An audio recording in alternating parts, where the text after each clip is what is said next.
नमस्ते जी। बंधुओं, आज के समय में एक बहुत बड़ी समस्या आ रही है।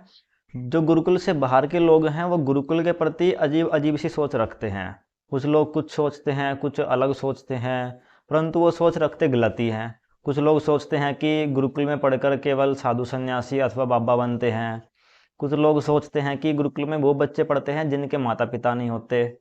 कुछ लोग सोचते हैं कि गुरुकुल में वो बच्चे पढ़ते हैं जो बहुत ज़्यादा गरीब होते हैं, उनके पास स्कूल में पढ़ने के लिए पैसा नहीं है, वो बच्चे गुरुकुल में पढ़ते हैं। तो आज इस प्रकार से बहुत प्रकार की सोच लोग बाग रखते हैं। आज उसी के बारे में हम इस वीडियो के माध्यम से चर्चा करेंगे। अभी कुछ समय पहले की बात है, लगभग 15-20 दिन हुए होंगे। हमारे गुरुकुल में एक परिवार आया, माता पिता और उनके 3 बच्चे। तो उनमें से एक बच्चे ने मुझसे पूछा कि इस गुरुकुल में वो बच्चे पढ़ते हैं ना जिनके माता पिता नहीं होते।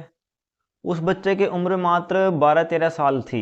12-13 साल की उम्र में उसे खुद से तो कुछ पता नहीं चला होगा ऐसे, तो उसको किसी ने बताया ही होगा। और बताया भी किसने होगा, उसके माता पिता ने या फिर उसके किसी रिश्तेदार ने। ऐसे नहीं बताया, क्योंकि बच्चे तो बता नहीं सकते, उसके जो मित्रों की टोली होगी वो तो बता नहीं सकती उसको, क्योंकि वे तो खुद भी नहीं जानते। तो किसी बड़े ने ही बताया है, उसके माता पिता ने या फिर उसके आसपास के किसी रिश्तेदार ने या किसी पड़ोसी ने। तो इससे स्पष्ट ये हो रहा है कि बाहर के लोग गुरुकुल के बारे में सोचते क्या हैं। मेरे से फ़ोन करके पूछते हैं कुछ लोग कि आपके गुरुकुल में तो केवल साधु सन्यासी बनते हैं ना, वहाँ पे तो कोई पढ़ाई नहीं होती ना इस प्रकार से। कोई विज्ञान, मैथ, साइंस इत्यादि नहीं जानता ना। तो इस प्रकार की बहुत सारी समस्याएं आती हैं, बहुत सारे लोग बाग पूछते हैं। तो मैं आज इस वीडियो के माध्यम से यही स्पष्ट करूंगा कि हम गुरुकुलों में क्या पढ़ाते हैं अथवा गुरुकुलों में क्या क्या पढ़ाया जाता है। बच्चे क्या गुरुकुल में सीखते हैं, गुरुकुल में रह के बच्चे क्या करते हैं, गुरुकुल से बाहर निकलने के बाद बच्चे क्या करते हैं, और स्कूल में जो बच्चे पढ़ते हैं, गुरुकुल में जो बच्चे पढ़ते हैं, उनमें अंतर क्या है। स्कूल वाले बच्चे अधिक श्रेष्ठ हैं या फिर गुरुकुल वाले बच्चे अधिक श्रेष्ठ हैं। इस प्रकार की कई बातों के ऊपर आज हम इस वीडियो के माध्यम से चर्चा करेंगे। सबसे पहले हम कुछ सामान्य बातें देखते हैं। एक एक छोटा सा आपको उदाहरण भी दे रहा हूं मैं, बात देखने से पहले एक छोटा सा उदाहरण केवल। बंधुओं, बाहर स्कूल में पढ़ने वाला विद्यार्थी टीचर बनता है, डॉक्टर बनता है, साइंटिस्ट बनता है, पुलिस में जाता है, नेता भी बनता है। तो इस प्रकार से वो अनेकों अनेक फील्ड में जाता है, परंतु होता क्या है, डॉक्टर बन के किडनी बेचता है। बहुत कम हॉस्पिटल ऐसे होंगे जहाँ पे गलत कार्य ना होते होंगे, मैं ये नहीं कहता कि नहीं होंगे, परंतु 1%। ऐसे ही पुलिस वाले भी 1% होंगे जो रिश्वत ना लेते हों। ऐसे ही नेता भी 1% होंगे या फिर 1% भी नहीं होंगे जो रिश्वत ना लेते हों।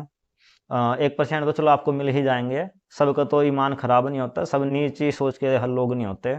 1% वहाँ भी आपको मिल जाएंगे, और 1% आपको और फील्ड में मिलेंगे जो बिना रिश्वत के कार्य करते होंगे। नहीं तो कोई भी किसी भी पोस्ट पे हो, वो हमेशा कोशिश यही रखता है कि वो रिश्वत लेके ही कार्य करे अथवा भ्रष्टाचार करे। ये सबकी सोच में बसा हुआ है। कहाँ से आ रहे हैं विचार ये, और ये वही बच्चे कर रहे हैं जो स्कूलों में पढ़े हुए हैं। उसके विपरीत एक गुरुकुल में बच्चा पढ़ता है।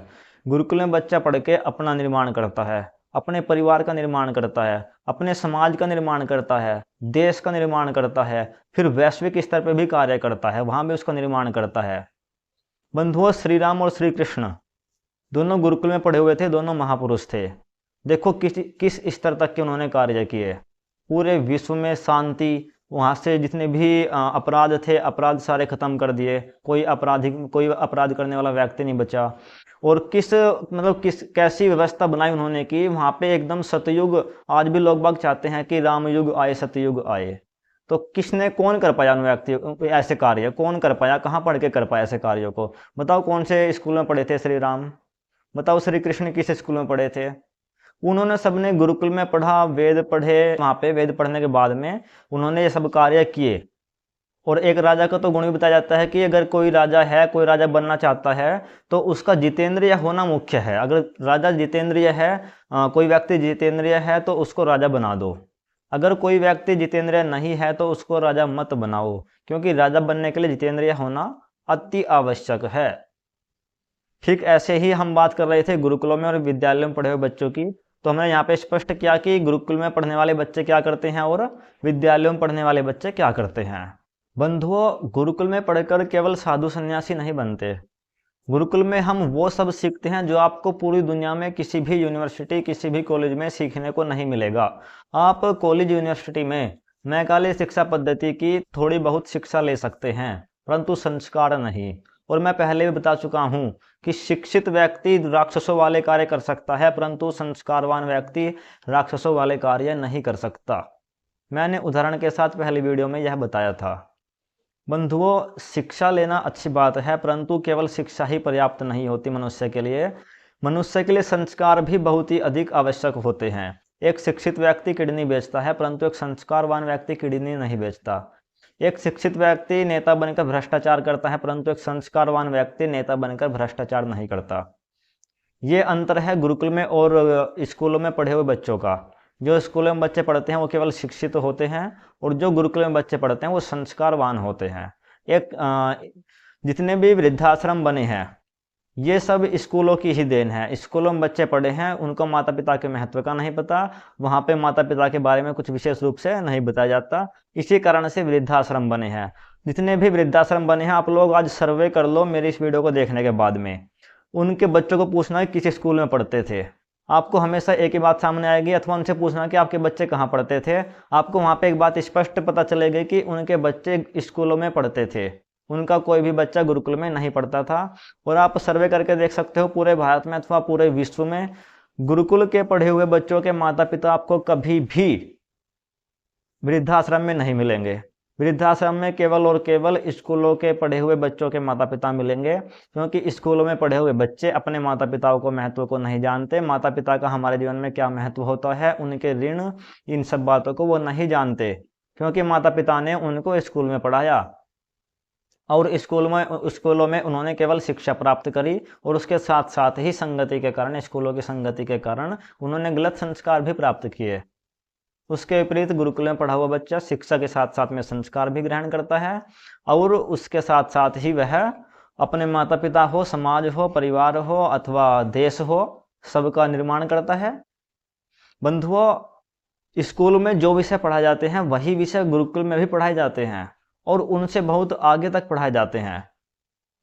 गुरुकुलों में विज्ञान भी पढ़ाया जाता है। आपने सुना होगा महाभारत में, रामायण यदि आपने देखी होगी तो आपने वहाँ पे एक ब्रह्मास्त्र नामक हथियार देखा होगा। आपने विमान देखे होंगे बहुत से। प्राचीन समय में हमारे पास में ऐसे विमान थे जो पृथ्वी पर चल सकते थे, पानी में तैर सकते थे और हवा में उड़ सकते थे। आज तक ऐसा कोई विमान तैयार नहीं हुआ। क्यों? क्योंकि गुरुकुलों में विज्ञान अधिक है, और विज्ञान को बाहर वाले विद्यार्थी जो पढ़ते हैं बहुत संक्षिप्त में है। बाहर विज्ञान संक्षिप्त में है, गुरुकुल में विशेष रूप से विज्ञान है। इस कारण से आज तक वो बाहर वाले विद्यार्थी, बाहर वाले स्कूल वाले बच्चे नासा में जाकर भी आज तक ऐसा विमान तैयार नहीं कर पाए। अस्त्र शस्त्र भी ऐसे तैयार नहीं कर पाए जैसे हमारे पास में प्राचीन समय में थे, क्योंकि प्राचीन समय में हमने वेदों को पढ़कर इन सब को प्राप्त किया था, और आज कोई भी वेद नहीं पढ़ना चाहता। हालांकि शुरुआत हो चुकी है थोड़ी। हमारे भारत के जो इसरो के वैज्ञानिक हैं उन्होंने कहा है कि वेदों से सिद्धांत आए हैं विज्ञान के, और मैं आपको बता भी रहा हूं कि विज्ञान अथर्ववेद में पूर्ण रूप से भरा पड़ा है। विज्ञान का बहुत अधिक ज्ञान अथर्ववेद में आपको मिल जाएगा, या फिर ऐसा कह सकते हैं कि विज्ञान का संपूर्ण ज्ञान आपको अथर्ववेद में मिल जाएगा, क्योंकि अथर्ववेद विशेष रूप से विज्ञान के लिए ही है। बंधुओं, विज्ञान हो, आयुर्वेद हो, चिकित्सा अर्थात चिकित्सा हो, या फिर अन्य कोई भी सत्य विद्या हो, उन सभी का ज्ञान आपको वेद में मिलेगा, और वेद आपको गुरुकुल में पढ़ाए जाएंगे। स्कूल अथवा यूनिवर्सिटी अथवा कॉलेज में नहीं पढ़ाए जाते। इसलिए मैं कहता हूँ बार बार से कि आप लोग गुरुकुल में आइए, गुरुकुल में पढ़िए, गुरुकुल में रहिए, गुरुकुल में सीखिए। उसी से आपके जीवन का, आपके परिवार का, आपके समाज का, आपके देश का निर्माण हो सकता है। अन्य कहीं भी ऐसा संभव नहीं है। मैंने वीडियो का टाइटल रखा है गुरुकुलों के प्रति ऐसी सोच क्यों, अथवा गुरुकुल में पढ़कर क्या केवल साधु सन्यासी बनते हैं। तो इन दोनों प्रश्नों के उत्तर मैंने आपको दे दिए हैं। गुरुकुल में क्या क्या पढ़ाया जाता है उसको भी मैंने संक्षिप्त में बता दिया है। गुरुकुल में क्या क्या पढ़ाया जाता है इसके बारे में विस्तृत रूप से हम कल अथवा परसों वीडियो लेकर आएंगे, इसलिए आप चैनल पर बने रहें। धन्यवाद, नमस्ते जी।